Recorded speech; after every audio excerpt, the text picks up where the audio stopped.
Bonjour à tous, donc cette vidéo elle s'adresse aux joueurs d'échecs du barreau de Paris car je suis formatrice au club d'échecs du barreau de Paris. Donc dans cette vidéo on va regarder un peu comment réfléchir quand on est grand maître. Donc cette partie elle m'oppose à la joueuse iranienne très forte, j'ai les blancs et elle a les noirs. Donc du coup, on va regarder la partie, comment elle s'est déroulée. Donc cette joueuse iranienne, elle a été vice-championne du monde en semi-rapide en 2018 et vice-championne du monde de blitz aussi. Donc cette partie, elle s'est jouée en semi-rapide au tournoi du Cap d'Agde. Donc on va regarder cette partie. Donc au premier coup, je joue E4. Je crois que j'ai joué toute ma vie E4. Donc voilà, je joue E4. Donc je contrôle bien les cases du centre. E5, KF3. Voilà, KC6 et là, fou B5. Alors, presque toute ma vie, j'ai joué aussi l'espagnol. Je suis passée quand même un petit peu par l'italienne, fou C4, qui sont à peu près les mêmes plans en fait. Ça se rejoint un petit peu, toujours les plans de venir attaquer sur le roc et les plans de prendre le centre avec C3 et D4. Donc c'est toujours un peu les mêmes idées, mais en fait je préfère l'espagnol car c'est une ouverture un peu plus complexe qui ouvre plus de possibilités. Et où il y a plus de théorie aussi, j'aime bien quand même regarder des lignes, des parties de très forts joueurs et tout. Et sur l'espagnol, c'est vrai que ça nous offre beaucoup de possibilités. Donc fou B5. Alors, là il joue à 6, fou A4. Donc maintenant cavalier F6. Ok, donc là je décide de roquer. Donc tout ça c'est la théorie. Hein. B5, fou B3. Et fou C5. Alors, cette variante, c'est une variante très intéressante du côté des noirs. En fait, ça s'appelle la variante Artangel. Donc là, vous voyez, c'est presque pareil qu'une italienne, sauf que les noirs ont joué A6 et B5. Et le fou est en B3. Donc c'est encore un peu différent. Donc cette variante, elle est très utilisée du côté des noirs, de la part d'un joueur comme Caruana. Donc j'avais déjà analysé du côté des blancs, mais c'est vrai que c'est très difficile de prendre l'avantage. Alors, là j'ai joué à 4, donc c'est un coup qui sert à ouvrir la colonne A, puisque là je menace déjà de prendre le pion B5, et le pion ne peut pas reprendre car il y a la tour derrière. Donc A4, donc j'avais déjà travaillé ce coup évidemment chez moi à l'avance. Tour B8, et maintenant C3. Donc pareil, je veux prendre le fou. Alors D6, D4, je prends le centre, fou B6, et là A5. Donc s'il fait cavalier prend A5, et bien là je vais pouvoir sacrifier ma tour. Tour prend A5, voilà, le fou vient reprendre en A5, et maintenant pion prend E5, vous voyez, j'attaque son cavalier F6. Et si par exemple le pion vient reprendre, maintenant je vais faire dame prend dame, roi prend, et cavalier prend E5. Donc ça c'est un piège à connaître. Je menace à la fois d'aller sur la case C6 et je menace cavalier prend F7. Donc je fais une double attaque.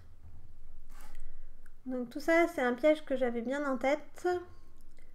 Donc du coup sur A5, on revient à la position initiale. Donc cavalier prend A5 n'est pas possible. Et fou prend A5 n'est pas possible non plus. Car je peux jouer D5, attaque le cavalier en C6. Voilà. Alors, du coup, A5, elle joue fou A7. Et là, H3. Donc, je ne sais pas si au barreau de Paris, il y a beaucoup de joueurs qui jouent l'espagnol. Il me semble que c'est plutôt l'italienne, mais bon. Alors, ça se rejoint de toute façon dans les plans. Donc, H3. Donc, H3, tout simplement, c'est pour éviter que le fou vienne en G4. Alors, le pion en E4 n'est jamais prenable car il y a fou B5. Vous voyez. Voilà, donc fou B7, ok, et maintenant fou E3. Alors, là maintenant, si on prend le pion en E4, là je peux jouer D5. J'attaque le cavalier en C6. Si maintenant le cavalier bouge, et ben je peux manger le fou en A7. Et là, regardez bien, si le fou prend le fou en E3, et ben je peux prendre le cavalier en C6. Et j'attaque à la fois le fou noir en B7 et le fou noir en E3. Donc, sur fou E3, le pion en E4 est imprenable. Voilà, pion prend D4, pion prend D4, cavalier E7. Alors, là maintenant, elle va attaquer le pion E4 deux fois par le fou et le cavalier. Donc, je le défends. elle peut toujours pas le prendre ici, car si elle prend, cavalier prend, fou prend. Et maintenant, fou prend F7. Attaque le roi vient prendre. Et là, échec, vous voyez? J'attaque le fou et le roi. Et maintenant, il est déroqué et je vais reprendre tranquillement le fou en E4. Et là, j'ai une meilleure position avec les blancs. Donc, cavalier D2, petit roc, voilà. Il ne peut pas prendre le pion E4. Et là, fou G5. Alors, fou G5, c'est un coup hyper intéressant. Parce que là, vous voyez, l'idée, tout simplement, c'est de venir casser le roc. Voilà. Alors, si elle joue, par exemple, cavalier prend E4, là, je peux jouer cavalier prend E4, fou prend E4. Et là, tout simplement, tour E1. Alors, c'est hyper fort, ce coup, puisque maintenant, si le fou bouge, le cavalier noir sera attaqué 2 fois par la tour et le fou. Et si, par exemple, elle ne peut pas bouger le pion F7 car il est cloué par le fou B3, vous voyez, hop, avec le roi derrière. Et si, par exemple, elle joue D5, petite combinaison, les blancs peuvent tout simplement prendre en E7, dame prend E7, et maintenant, fou prend D5, vous voyez, attaque la dame. Voilà, il y a la dame derrière, donc le fou ne peut pas reprendre le fou. Et là, tout simplement, je vais gagner le fou en E4. D'accord? Donc, on revient à la position initiale, fou G5. Donc, vous voyez, ça fait quand même pas mal de lignes à calculer. Surtout que cette partie, elle a été jouée en semi-rapide, donc vaut mieux savoir calculer vite. Donc, fou G5, cavalier G6. Et là, maintenant, voilà, encore un très bon coup de ma part, j'ai joué E5. Donc là, elle prend E5, puis on prend E5, voilà. Le cavalier ne peut pas bouger, car il est cloué. Donc, fou prend F3. Donc là, je prends avec le cavalier. Alors, dame prend D1. Donc là, j'avais 2 choix. Soit je pourrais reprendre avec la tour en D1. Voilà. Ce qui était intéressant, puisque maintenant, sur cavalier E4, ça voulait dire que mon pion F2 était protégé. Mais en fait, moi, je voulais absolument contrôler la case C5. Vous voyez? Pour pas qu'il revienne avec cavalier C5, cavalier E6. Etc. Donc du coup, j'ai choisi de prendre avec ma tour FD1. Pourquoi? Parce que sur cavalier E4, je voulais jouer fou E3. Comme ça, maintenant, si je joue cavalier C5, là, il va se retrouver cloué. Donc j'ai qu'à juste bouger mon fou. Et maintenant, je menace soit B4, soit tour C1. Voilà. Donc je suis juste gagnante. Et alors, fou prend E3, puis on prend E3. Voilà. Maintenant, il revient vite avec son cavalier. Sinon, elle est enfermée. Je vais faire tour C1 et le cavalier E4, il sera vraiment super mal placé. Donc cavalier C5 et maintenant fou D5. Alors toujours, voilà, vous voyez, quand elle m'a pris la dame en D1, j'ai bien repris avec la tour F pour pouvoir garder l'autre tour, pour pouvoir la mettre en C1 et venir attaquer sur la colonne C. Alors, pouf. Donc là maintenant, inutile de dire que les blancs sont vraiment beaucoup mieux. Parce que vous voyez, le fou, il est très au centre. Le pion E5, il est protégé. Donc en fait, c'est assez paradoxal cette position puisqu'on a 2 pions doublés. Mais comme on a quand même les 2 tours sur les colonnes ouvertes, du coup, ça nous donne un grand avantage. Donc fou D5, cavalier E7 et maintenant tour C1. Voilà, cavalier prend fou en D5. Alors, pourquoi cavalier prend fou? Parce que si le cavalier bouge, maintenant, par exemple, cavalier E6, pour protéger le pion C7, et tout simplement, je vais venir le manger, pion prend E6, et maintenant, tour prend C7. Donc, vous voyez, là, les 2 tours, là, tour FD1 et tour AC1, c'est hyper fort, en fait, comme ça. Alors, cavalier prend D5, tour prend D5. Donc, si le cavalier va venir en E6, tout simplement, maintenant, je vais jouer cavalier D4, d'accord? Alors, ouais, cavalier D4 c'est bien, mais il y avait aussi tour C6 qui était très bien aussi. Donc cavalier D4, maintenant cavalier prend D4, pion prend D4, et là je menace le pion C7, donc tour C8 par exemple.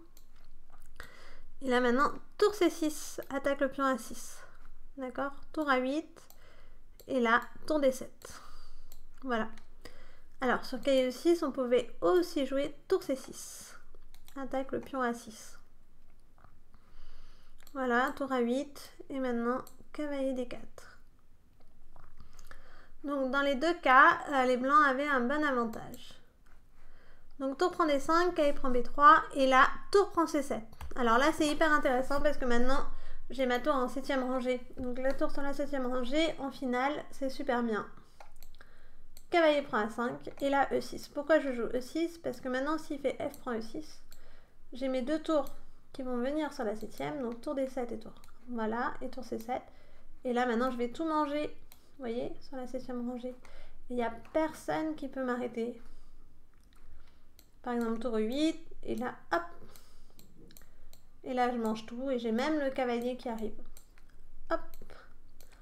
Et mon cavalier arrive pour mater. Donc là, les 2 tours sur la 7e, c'est hyper fort.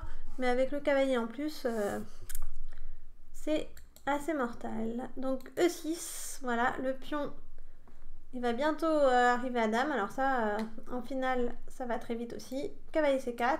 Et là, maintenant, je mets ma 2e tour. Vous voyez, tour D7. Comme ça, maintenant, s'il prend, il ne peut pas prendre. Parce que je vais prendre en G7 et ensuite, il va y avoir le mat. Donc ça veut dire que là, après E6, les noirs sont très très mal. Alors, il prend E3. Donc là, j'ai pris avec le pion. En fait, j'aurais dû prendre avec la tour. C'est encore plus fort. Ok, j'ai pris avec le pion. Maintenant, les noirs sont vraiment perdants. Roi H8. Et là, maintenant, tout simplement, cavalier G5 pour venir en E6. Vous voyez, pour attaquer la tour en F8. Tour B6. Voilà, elle défend cette case. Et là, maintenant, je vais venir vraiment toute l'idée de la partie avec mon pion. J'essaie de l'accompagner à dame. Donc, tour E7, cavalier D5 et tour E8. Maintenant, par exemple, sur tour B8, je vais faire tour... voilà, il est obligé de jouer tour B8 de toute façon parce que sinon, il n'y a pas d'autre coup. Tour prend B8, tour prend B8 et là, tour B7.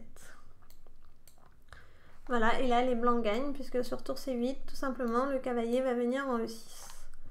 Voilà, alors j'espère que cette vidéo sur ma partie, ça vous a plu et que les joueurs d'échecs du barreau de Paris vont apprendre beaucoup avec cette vidéo et avec toutes les vidéos qui vont venir. Voilà, bon courage pour la suite et à bientôt.